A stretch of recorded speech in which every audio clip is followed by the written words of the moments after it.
Good morning. The Secretary-General will preview for you the meeting of NATO Defence Ministers, and then he'll be here to take your questions. Secretary-General. Good morning. Over the next 2 days, NATO Defence Ministers will meet to address key issues for the alliance, including what more NATO could do to build security and stability in the Middle East, our support for Afghanistan, and the challenge posed by Russia's missile systems.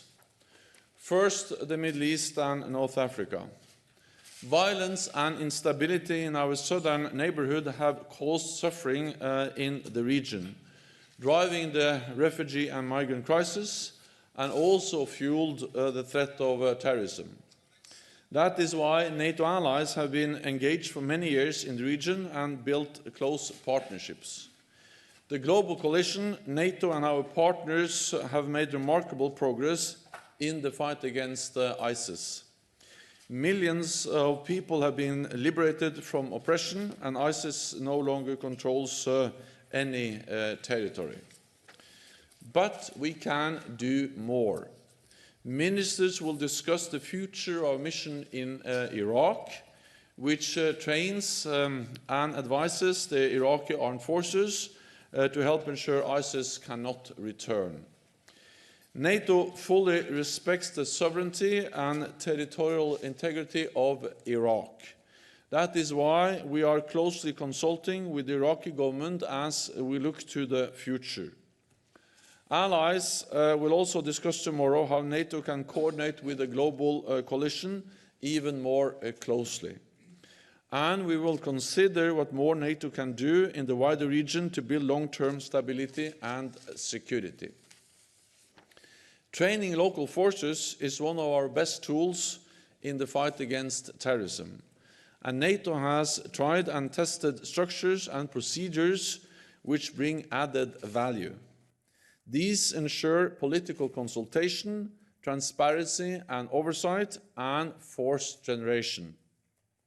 On Thursday, we will review NATO's response to the challenge posed by Russia's new missile systems.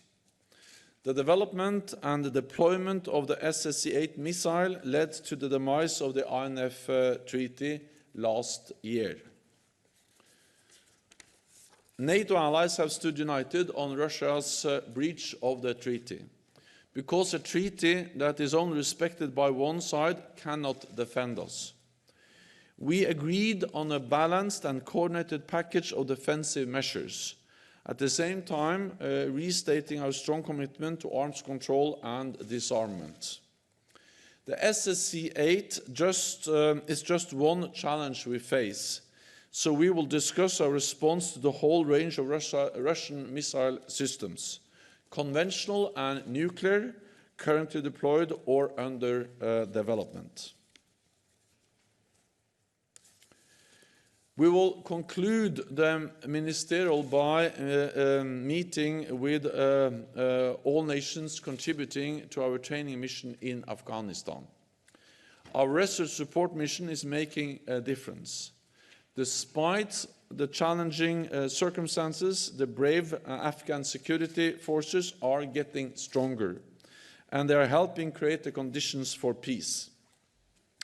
We fully support the efforts led by the United States to end the conflict and to achieve a peaceful solution. Allies are consulting closely on the way forward. The US Special Representative Ambassador Khalilzad was recently here to discuss the latest developments.